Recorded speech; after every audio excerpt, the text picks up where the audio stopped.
Hi, welcome to my channel. All updates for you. First time channel க்கு வரவங்க மறக்காம subscribe பண்ணிக்கோங்க. All updates for you பாத்தீங்கன்னா 60k subscription வந்து தாண்டி இருக்கு. ரெண்டு பேருக்கு வந்து நான் ரொம்ப முக்கியமா thank you சொல்லிக்க விரும்புறேன். ஃபர்ஸ்ட் பாத்தீங்கன்னா எனக்கு ரொம்ப சப்போர்ட் பண்ற என்னோட ஹஸ்பண்ட்.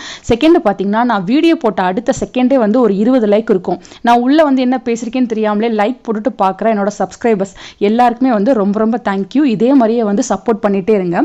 ஸோ இன்னைக்கு வீடியோ பாத்தீங்கன்னா ரொம்ப நாள் எல்லாருமே கேட்டுட்டு இருந்த வீடியோ தான். GPA இருந்து எப்படி CGPA கண்டுபிடிக்கிறது, CGPA வந்து எப்படி பர்சன்டேஜா மாத்துறது.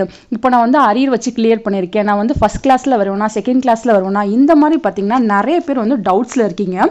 ஸோ அதை பற்றின வீடியோ தான் வந்து இன்னைக்கு நம்ம பார்க்க போகிறோம். வீடியோ லென்த்தாக இருக்க மாதிரி தெரியும், பட் கால்குலேஷன் வந்து ரொம்ப சிம்பிள் தான். புரிஞ்சுட்டு நான் சொன்ன மாதிரி நீங்கள் கால்குலேட் பண்ணி பார்த்தீங்கன்னா உங்களுக்கு வந்து ஈஸியாக இருக்கும். ஃபர்ஸ்ட் GPA என்னன்னு பார்த்துடலாம். GPA ஒரு செமஸ்டருக்கு கால்குலேட் பண்ணி போடுறது. ஒரு செமஸ்டருக்கு நீங்கள் என்ன கிரேட் வாங்கியிருக்கீங்களோ அதான் வந்து GPAன்னு சொல்லுவாங்க. இதே மாதிரி எல்லா செமஸ்டருக்கும் சேர்த்து கால்குலேட் பண்ணி போட்டால் அது CGPA. அவ்வளோதான். ஃபைனலாக உங்களுக்கு வர அந்த CGPAவை இன்ட்டு 10 போட்டால் உங்களுக்கான பர்சன்டேஜ் கிடச்சிடும். ரொம்ப சிம்பிள் தான் இது. இப்போ நான் உங்களுக்கு வந்து ஒரு சாம்பிள் மார்க் ஷீட் வந்து காட்டுறேன். இதில் வந்து உங்களுக்கு என்ன இருக்கும்னா கிரெடிட்ஸ் இருக்கும், கிரேட் இருக்கும், கிரேட் பாயிண்ட்னு சொல்லிட்டு இருக்கோம். ஸோ கிரெடிட்ஸ்னா ரொம்ப கஷ்டமான இருக்க சப்ஜெக்ட் வந்து 4 அந்த மாதிரி கிரெடிட் கொடுப்பாங்க. ரொம்ப ஈஸியாக இருக்கிறதுக்குலாம் 1 கொடுப்பாங்க. ஸோ பக்கத்தில் பார்த்தீங்கன்னா B+O, அப்புறம் B+A, B+O இந்த மாதிரி நிறைய வாங்கியிருக்காரு. ஸோ அதுக்கான கிரேட் பாயிண்ட் என்னவோ அதை வந்து இங்கே போட்டிருக்காங்க. ஸோ ஒவ்வொரு கிரேட் பாயிண்ட் வந்து இருக்கும். அதாவது 91லேருந்து 100க்குள்ளே எடுத்தால் அவங்களுக்கு வந்து O கிரேடு, அதுக்கு வந்து 10 கிரேட் பாயிண்ட்டு. அப்புறம் 81 90க்குள்ளே வாங்கினா A+, அதுக்கு 9 கிரேட் பாயிண்ட், இந்த மாதிரி சொல்லுவாங்க. ஸோ இதெல்லாம் கால்குலேட் பண்ணி அவங்க வந்து உங்களுக்கு GPA வந்து மார்க் ஷீட்டுக்கு கீழே போட்டிருப்பாங்க. இங்கே கிரெடிட் ரெஜிஸ்டர், அப்புறம் கிரெடிட் சியண்ட், இதெல்லாமே வந்து இங்கே இருக்கும். ஸோ நீங்கள் வந்து அரியர் வைக்காமல் பாஸ் ஆயிருந்தீங்கன்னா உங்களுக்கு மார்க் ஷீட்லேயே வந்து இது இருக்கும். இது வந்து யாருக்கு ப்ராப்ளம்னு பார்த்தீங்கன்னா, இப்போ அரியர் வச்சு பாஸ் ஆகுறாங்கல்ல, அந்த சப்ஜெக்டில் வந்து அரியர் இருக்குது, 2 பேப்பரில் இருக்குன்னா அவங்க வந்து நீங்கள் பாஸ் ஆனதுக்கு அப்புறம் தான் வந்து உங்கள் GPA வந்து கால்குலேட் பண்ணுற மாதிரி இருக்கும். ஸோ அந்த டைமில் நீங்கள் என்ன பண்ணால், இப்போ நான் இங்கே காட்டிருக்கிறது பார்த்தீங்கன்னா ரெகுலேஷன் 2008-13 ரெகுலேஷனுக்கு என்ன கிரேட் பாயிண்ட்டு, அதே ரெகுலேஷன் 17க்கு என்ன கிரேட் பாயிண்ட்னு சொல்லி தான் நான் இங்கே வந்து 2 காட்டியிருக்கேன். ஏன்னு பார்த்தீங்கன்னா 13 ரெகுலேஷனுக்குலாம் வந்து E கிரேட் வரையும் போகும், S, A, B, C, D, E வரையும் போகும். அதே 17 ரெகுலேஷனுக்கு O, A+A, B+B இந்த மாதிரி தான் வந்து போகும். ஸோ இப்போ சாம்பிளுக்கு கீழே பார்த்தீங்கன்னா நான் வந்து இப்போ 2 சப்ஜெக்டில் வந்து ஃபெயில் ஆயிருக்க மாதிரி காட்டியிருக்கேன். பார்த்தீங்கன்னா 2 சப்ஜெக்டில் 0 போட்டு ஃபெயில் போட்டிருக்கேன். ஸோ அந்த 2 சப்ஜெக்டை விட்டுட்டு தான் வந்து உங்களுக்கு வந்து GPA வந்து கால்குலேட் பண்ணால் உங்களுக்கு 6.12 வருது. இப்போது இந்த சப்ஜெக்டில் வந்து நீங்கள் பாஸ் ஆகிட்டீங்க. ஸோ அந்த டைமில் பார்த்தீங்கன்னா நீங்கள் வந்து உங்கள் கிரெடிட்டையும் உங்கள் கிரேட் பாயிண்ட்டையும் வந்து மல்டிப்ளை பண்ணணும்.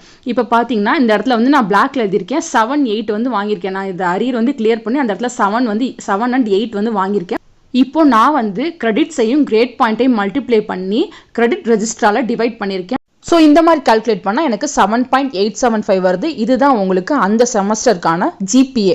ஸோ பார்த்தீங்கன்னா இந்த மாதிரி தான் உங்கள் GPA வந்து கண்டுபிடிக்கணும். அரியர்லாம் வச்சுருந்தா இந்த மாதிரி தான் வந்து நீங்கள் ஆட் பண்ணி கண்டுபிடிக்கணும். இதே எனக்கு ஓவரால் CGPA வேணும், எனக்கு GPA தெரியுது, CGPA வேணும், நான் இப்போ என்ன பண்ணணும்னா இப்போ 8 செமஸ்டரோட மார்க்கை போட்டு நீங்கள் வந்து ஆட் பண்ணி டிவைடட் பை 8ஆல் வந்து டிவைட் பண்ணிங்கன்னா உங்களுக்கு வந்து உங்களோட பர்சன்டேஜ் வரும். பட் வந்து அது அவ்வளோ அக்யூரேட்டாக இருக்காது. 1% இப்போ 7.2னா உங்களுக்கு நீங்கள் பண்ணுற மாதிரி பண்ணால் 7.1 வரலாம்.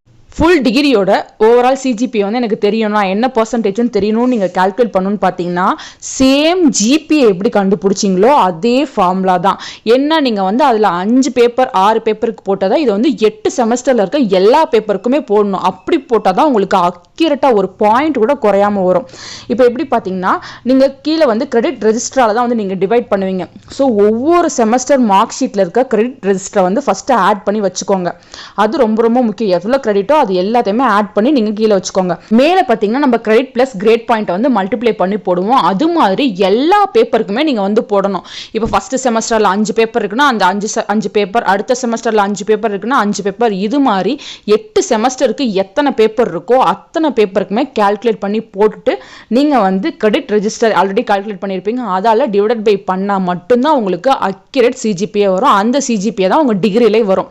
8 செமஸ்டரோட GPAவை போட்டு டிவைடட் பை 8ன்னு போட்டிங்கன்னா உங்களுக்கான CGPA வந்து வந்துடும். பெருசாக டிஃப்ரென்ஸ் இருக்காது. அந்த மாதிரி கால்குலேட் பண்ணுறதுக்கும் இந்த மாதிரி கால்குலேட் பண்ணுறதுக்கும் ஒரு 0.5 அந்த மாதிரி வித்தியாசம் தான் வரும். ஸோ நீங்கள் எந்த மாதிரி மெத்தடில் வேணால் உங்களுக்கு தேவைப்பட்டதில் வந்து கால்குலேட் பண்ணி வச்சுக்கோங்க. நெக்ஸ்ட் பார்த்தீங்கன்னா யார் ஃபர்ஸ்ட் கிளாஸ் வருவா, யார் செகண்ட் கிளாஸ் போவா, 13 ரெகுலேஷன் 17 ரெகுலேஷனுக்கு எனக்கு தெரிஞ்சதை வந்து வச்சு நான் சொல்கிறேன். ஃபஸ்ட்டு 17 ரெகுலேஷன் பார்த்தீங்கன்னா சாய்ஸ் பேஸ்டு கிரெடிட் சிஸ்டமில் வந்து படிக்கிறவங்க.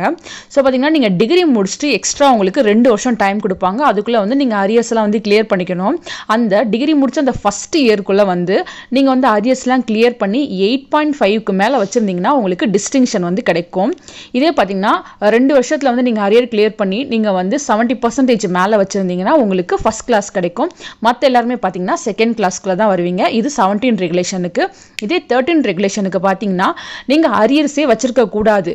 நீங்கள் அரியர்ஸ் வைக்காமல் வந்து 8.5க்கு மேலே வச்சுருந்தா மட்டும்தான் உங்களுக்கு டிஸ்டிங்ஷன் கிடைக்கும். இன்கேஸ் நீங்கள் அரியர் வச்சு அதை வந்து 2 வருஷத்துக்குள்ளே கிளியர் பண்ணி நீங்கள் 65 அண்ட் அபோவ் வச்சுருந்தீங்கன்னா உங்களுக்கு ஃபர்ஸ்ட் கிளாஸ் கிடைக்கும். மற்ற எல்லாருமே பார்த்தீங்கன்னா செகண்ட் கிளாஸ்க்குள்ள தான் வருவீங்க. அதே மாதிரி ஸ்பெஷல் கேஸ்லாம் வந்து உங்கள் மேக்ஸிமம் பீரியட் எல்லாமே வந்து கிராஸ் பண்ணியிருப்பீங்க. ஸோ அவங்களுக்கு எல்லாருக்குமே வந்து எவ்வளோ பர்சன்டேஜ் வச்சுருந்தாலும் செகண்ட் கிளாஸ் தான் கிடைக்கும். ஸோ அவ்வளோதான் ஸ்டூடெண்ட்ஸ், ரொம்ப கன்ஃபியூஸ் ஆகிக்காதீங்க, ரொம்ப சிம்பிள் தான். ஸோ நான் சொன்ன மாதிரி CGPA வந்து கால்குலேட் பண்ணிக்கோங்க ஃப்ரெண்ட்ஸ். வேறு ஏதாவது டவுட் இருந்தால் நீங்கள் கீழே கமெண்ட் செக்ஷனில் கேட்கலாம். தேங்க்யூ ஃபார் வாட்சிங்.